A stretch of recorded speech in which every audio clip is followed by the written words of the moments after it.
tal? ¿Cómo les va? Bienvenidos a otra emisión de Un Mundo Alucinante, un programa de libros y sobre libros. La entrevistada nuestra, Ana Martini, mi hermana, un libro, Escribiendo en el agua. La pregunta es, ¿cómo uno puede escribir en el agua? ¿Qué es lo que queda entonces? Una serie de cuentos que les van a apasionar. Está con nosotros Ana enseguida. Y comenzamos con un libro que a mí me impactó mucho, Una mujer difícil, de John Irving.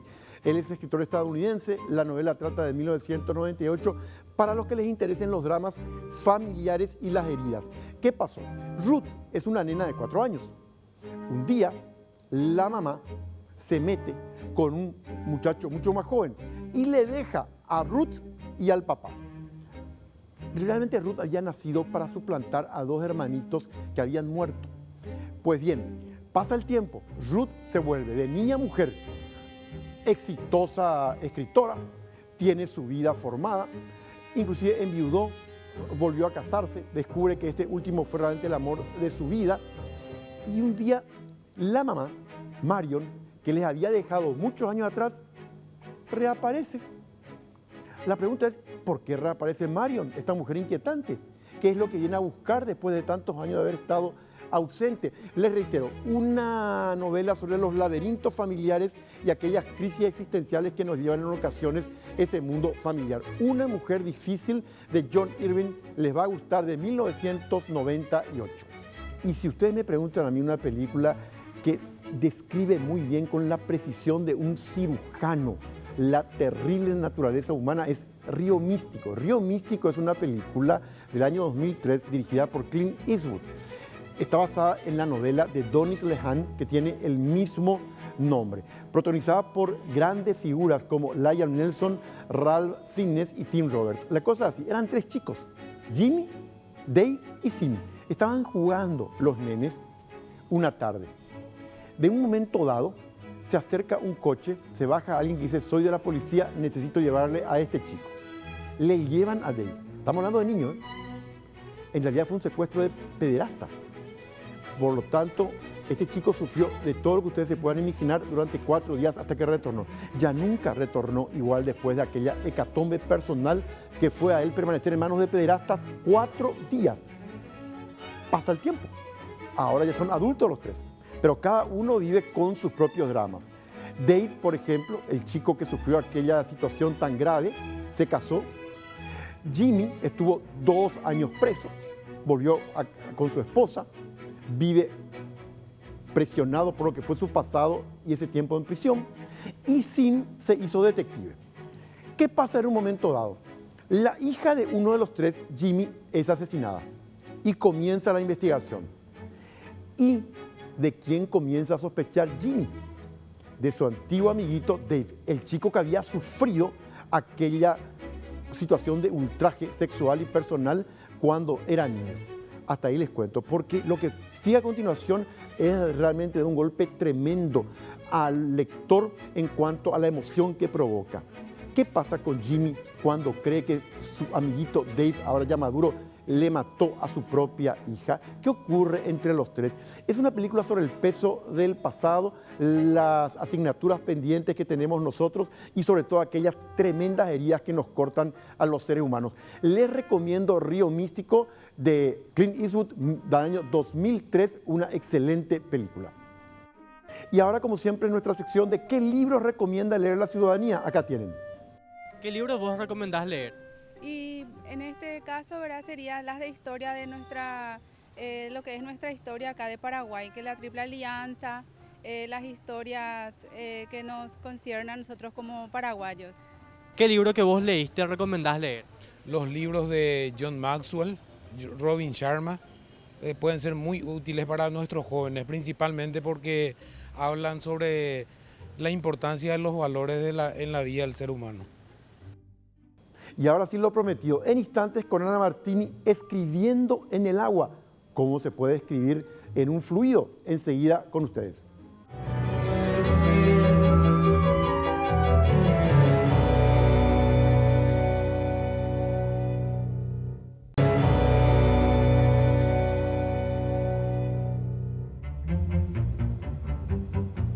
Y la pregunta es cómo uno le entrevista a la hermana. Hasta con nosotros Ana Martini, ella es licenciada en letras, es la hermana menor dentro de nuestra familia, que acaba de publicar un libro de cuentos que llega muy hondo, Escribiendo en el agua. Ana, muchísimas gracias por estar acá. Bueno, muchas gracias por invitarme y un saludo a toda esta teleaudiencia realmente tan generosa que va a escuchar estas palabras. ¿Por qué Escribiendo en el agua? Escribiendo en el agua es un poco también y tiene relación con lo que vos señalaste recién con la película Río Místico y el libro de esta niña Ruth, ¿verdad? De todas las imposibilidades que finalmente tenemos en la vida, ¿verdad? De tantos intentos, y es como escribir en el agua. Los gritos ecológicos significan escribir en el agua, la tarea de las mujeres, esa historia que todavía no fue relatada, eso es escribir en el agua. Esos intentos que muchas veces se hacen pero no se fijan. Y finalmente este libro se fijó, quedó, ¿verdad? Porque hay muchos intentos en la historia, ¿verdad? De fijar contenidos, de fijar otros relatos que no son realmente los hegemónicos y no quedan. Bueno, finalmente esto se logró fijar. Por eso yo establezco un vaso comunicante directo entre esta producción de este libro y el audiovisual, el cine. ¿Por qué con la relación con el cine? Y porque yo creo que tiene muchos elementos del lenguaje audiovisual, que de hecho la literatura ya tiene, sí, ¿verdad? Hay herramientas literarias que, por ejemplo, utiliza mucho Cortázar en Rayuela. Viste que hay un flashback, ir para adelante, venir para atrás, ese viaje en el tiempo, esos saltos que son, ¿verdad? Básicamente unos saltos audiovisuales casi, ¿verdad? Porque establecen una escena, describen todo el telón de fondo, entonces ahí se convierten y además con esa posibilidad de poder irte para atrás, adelantarte, porque los cortes son así. Porque así tienen los cuentos como una película. Y acabas de citarlo a Julio Cortázar. Ana, vos sabés que anoche, cuando yo estaba preparando esta entrevista, en el cuento Suelten a los perros, yo me estaba acordando de Casa Tomada de Cortázar, cuando aquellos dos hermanos iban cada vez perdiendo más espacios en la casa, porque algo extraño, no se sabe qué exactamente, iba tomando habitación tras habitación. Hay mucho de Cortázar, por lo tanto, allí.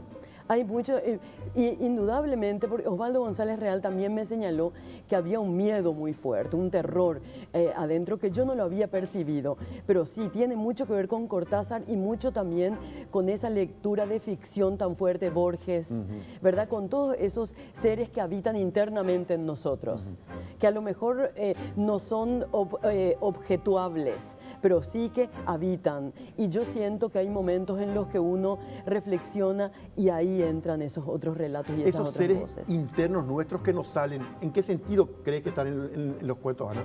En el terror, ¿verdad? En la historia, en nuestra propia memoria colectiva de tanta presión. En Jesucristo Superstar hay una música, ¿verdad? Y una letra muy interesante que dice, ¿qué es ese, que se tradujo, qué es ese murmullo? Buzz, dice, ese sonido que hacen las abejas, ¿verdad? Yo creo que en nuestro mundo estamos siempre como muy presionados por atmósferas muy fuertes, ¿verdad? La primera fundamentalmente es que nacemos para la muerte. Que ya nos marca. Y ahí, quiero ir a Suelten a los perros. ¿Cómo surge esta peculiar historia de lo que pasa en esa casa? Que es de terror, ¿eh? Parece que es de terror. Parece que es de terror, sí. Surge porque ocurrió extrañamente, ¿verdad? Extrañamente a principios del año 1993 o 94 hubo una gran quemazón. Yo creo que la quemazón en ese momento fue en el Chaco y en Bolivia. Y vino todo ese humo, iba llegando a Asunción y a toda esta comarca muy fuerte, y a mí eso me impresionó mucho porque a la tardecita se veía que el sol estaba atravesado casi por el humo y por partículas, y todo muy detenido, y todos esperando la lluvia. Entonces yo sentí que eso era como una presencia que iba llegando e invadiendo, porque los fenómenos naturales creo que también hacen eco muchas veces en los fenómenos internos. Y ahí son y ahí nace Suelten a los perros, que es como algo que está pasando en una casa donde aparece Nicasia, por ejemplo, donde todo parece ser que va conduciendo a un terrorífico final. Efectivamente, donde todas las posibilidades de libertad son coartadas. Coartadas, efectivamente. Sí, son coartadas, por eso hay una enfermedad de ella, hay una niña que finalmente no encuentra territorio y hay como una presencia agural y feliz de un muchacho que pasa. Me di cuenta. Pero finalmente también queda atrapado. Ese cuento con la abuela, explícame. Bueno, ese Sangre de Cristo, Sangre ese es de uno de los que Cristo. yo prefiero, ¿verdad? Amo mucho. Es una niña, es una chica realmente ya grande que llega al lecho de muerte de la abuela. Cuando ¿verdad? la abuela se está muriendo. La abuela se está muriendo, ¿verdad? Entonces, al entrar al lecho de muerte, ve que todas las paredes proyectan lugares, el cine Roma, la heladería El Oso, la iglesia de Cristo Rey, la procesión de María Auxiliadora, porque eso está saliendo a través de los ojos de la abuela. Entonces cuando la niña se acerca, la abuela le dice, me quiero ir, tengo que irme. ¿Y a dónde? Le pregunta la chica y le dice, junto a él. Y ahí aparece ese él que atraviesa la historia de la misma abuela, de la nieta y del Paraguay, porque ocurre aproximadamente a fines de los 70, va al 75, luego vuelve al presente, porque también hay algo que me impresionó mucho sobre lo que vos recién comentaste de Río Místico. Cuando ese coche paró para llevar a ese chico, en realidad ahí paró la historia de todos los tres. Ah, claro. Ahí y toditos se fueron en ese auto. No se fue solamente ese chico que fue vejado en Río Místico, ¿verdad? Bueno, yo pienso que eso mismo ocurre en el momento de la muerte, sobre todo porque las mujeres estamos en los momentos de los nacimientos y en los momentos de la muerte. Y hay una decisión que hay que tomar frente a la muerte, la decisión que la abuela nunca pudo tomar en la vida. Que ella toma, la mata. La mata, efectivamente. La mata, porque ahí le dijo, somos libres. Finalmente somos libres vos y yo para decidir y decidirnos, porque todo lo otro la abuela no había podido tomar, no pudo realmente quedarse en Buenos Aires con esa pareja a la cual le separaron. Luego la nieta muere, ¿verdad? Es llevada por aquel coronel que tiene el nombre de un gato, ¿verdad? De un gato de una... y ese es el nombre, porque el coronel le pregunta a la hermana, la que hace el rock, le pregunta cómo es el nombre de este croto, y por eso al final sale. ¿Cuáles fueron los elementos disparadores para escribir estos cuentos, Ana, en tu caso? Los que se llaman habitualmente inspiradores. Y yo creo, ¿verdad?, que todo hecho humano tiene relación con la formación, con el interés y también con las heridas, ¿verdad? Con esas tres heridas, la de la vida, la del amor y la de la muerte. Y yo creo que para nosotros la tarea de la escritura fue una tarea natural, casi como caminar o hablar, ¿verdad? Porque fuimos formados para eso. Y yo creo que algo que también tuvo mucha incidencia en estos cuentos, yo creo que fue nuestra mirada infantil y nuestra mirada juvenil en un espacio donde no siempre era posible hablar, pero sí era posible escribir, sí era posible simbolizar. Y fundamentalmente yo creo que en el territorio de nuestros corazones, que es donde podemos entrar y salir, eso decía Chagall, sin ningún papel, ahí todavía perviven esos silencios, esas voces que nos salen y esos intentos de escribir en el agua. Ahí está. ¿Y por qué los intentos de escribir en el agua? Y porque yo creo que en esos silencios hay muchísimas voces que fueron puestas pero no escuchadas, ¿verdad? Muchísimas historias de las mujeres. Decía David Velázquez Seifergel en un material, ¿verdad?, que todas las historias sobre la Guerra Grande que tenían que ver con las mujeres, con los grupos afrodescendientes, con los niños, con los indígenas, estaban solo presentes en función de las batallas, pero no en función de su propia cotidianeidad. O sea, estudiamos grandes batallas, pero no la vida concreta de cada uno. Efectivamente, y sobre todo muchos relatos no tenemos los relatos de las mujeres que estuvieron en los campos de batalla. No sabemos en realidad qué pasó, cómo se sintieron. Esta es una mirada femenina a nuestras tragedias. Es sin duda una mirada femenina, pero también yo creo que es una mirada universal. Es poner también a lo femenino en el mismo lugar que lo masculino y plantearse realmente frente a este mundo tan amenazado, frente a esta realidad tan difícil y frente a esta vida humana tan breve. Bueno, ¿qué nos queda? Entiendo yo, ¿verdad? Entiendo yo, por eso hice un epílogo luego, entiendo yo que una figura que mucho está presente en nuestro imaginario es el de las lavanderas, ¿verdad? Vemos, por ejemplo, en Wolf Scheller, vemos en Olga Blinder, vemos en Edith Jiménez lavanderas. La lavandera tenía que ir al arroyo, era prácticamente un ovillo al lavar, ¿verdad? Y uno se pregunta siempre, y yo creo que siempre llamó la atención ese hecho. ¿Qué estaba pensando? ¿Qué estaba pensando? Seguramente en esa agua iba mucho de lo que ella sentía, de lo que ella era, y a lo contrario, lo que decían los griegos, que uno nunca se baña en la misma agua, yo creo que ahora se recicla. Yo creo que ahora se recicla. Y yo creo que ahora la tecnología que nos dio la oportunidad de poder filmar grandes aberraciones, nos da también la posibilidad de que nuestras palabras queden fijadas, aún en el agua. Ana, excelente. El libro está andando muy bien.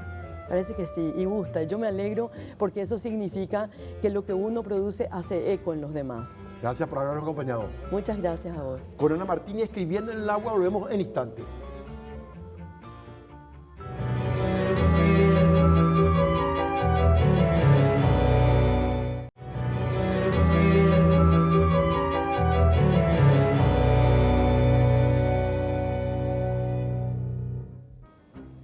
Y seguimos con nuestra encuesta. ¿Qué lee y qué recomienda la ciudadanía? Acá está la respuesta.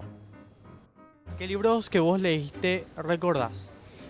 El último, bueno, en realidad la mayoría de los libros que leo tienen un contenido así teológico o algo religioso. O sea, son los que más me gustan. El último que leí es un libro de la historia de una familia que se convirtió al cristianismo, o sea, al catolicismo. Y la verdad que me gustan cuando transmiten los sentimientos del autor. ¿Qué libro vos recomendás leer? Me gusta Hijo de Hombre, Augusto Roabasto. ¿Y de qué trata? Habla un poco acerca de, ¿cómo era? De la guerra del Chaco, acerca de un hombre llamado Gaspar Mora, que creció en Zapucay. Cuenta un poco también la historia de Zapucay. Y si hay una novela que hizo historia en el siglo XX, argentina y latinoamericana, es Sama, de Antonio Di Benedetto. La novela es de 1956 y nos toca muy de cerca a nosotros. Ubíquense finales del siglo XVIII. Ubíquense en Asunción. Ubíquense en un funcionario de la corona española llamado Diego de Sama, de ahí el nombre de la novela. Solo, su familia está en otra parte, él sigue enamorado de su esposa, pero está aquí esperando que lo trasladen. Asunción era en ese momento un sitio totalmente alejado de todo lo que este hombre quería. Y tiene que sobrevivir día a día en medio de la soledad y esperando ¿qué? ¿Qué está esperando? Es una novela sobre la soledad y la espera. Que le venga la notificación de que por fin le trasladan a otra ciudad y no a Asunción. Mientras tanto, él desarrolla diferentes tipos de actividades, incluyendo seducción a mujeres, buscando pasar un tiempo en medio de una desesperación. Es una novela que me recuerda mucho al Coronel no tiene quien le escriba, de Gabriel García Márquez. Trata sobre la soledad y la espera que desespera. ¿Qué pasa cuando necesitamos que algo ocurra? Eso no ocurre, seguimos esperando, eso no ocurre, seguimos esperando, eso no ocurre. ¿Qué pasa con este tipo de personas? Sama, de Antonio Di Benedetto, una gran novela sobre la espera que desespera. Una iniciativa muy interesante es el conjunto de bibliotecas callejeras.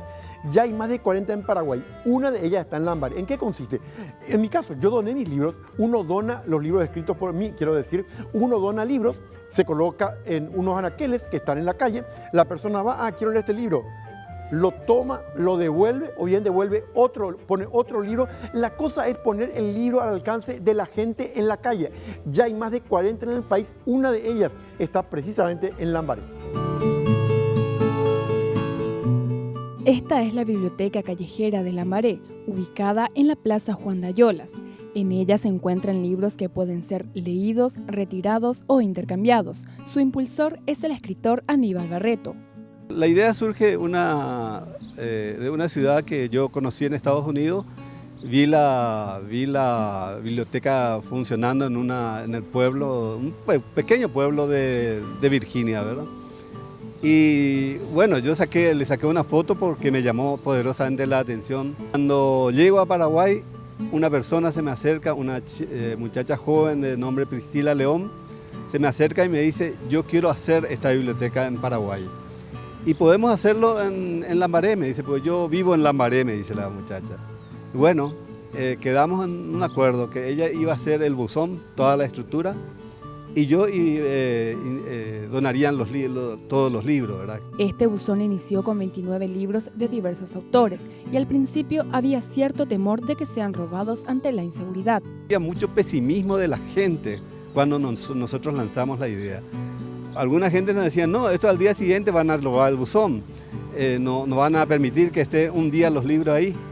Bueno, nosotros contra todo ese pronóstico, tan mal pronóstico, dijimos, bueno, que se roben los libros. Si se roba todo, vamos a seguir cargando de vuelta. Ojalá que no se robe el buzón, esa era la idea inicial. Por último, Aníbal se refirió sobre la situación de los paraguayos en cuanto al hábito de la lectura. Uno, se promueve poco, y dos, los libros son muy caros. Es muy difícil decidir entre comprar un libro y comprar la comida. Esa es la cuestión. Y este tipo de actividad puede generar que la gente, una mínima cantidad de gente, se acceda a la lectura en forma gratuita, de manera gratuita. Porque es caro los libros. Mis libros cuestan 50.000 guaraníes, y 50.000 guaraníes es casi 2-3 días de comida para una familia con escasos recursos, ¿verdad? Y no es fácil decidir entre comprar un libro y darle de comer a tus hijos. Esa es la realidad nuestra.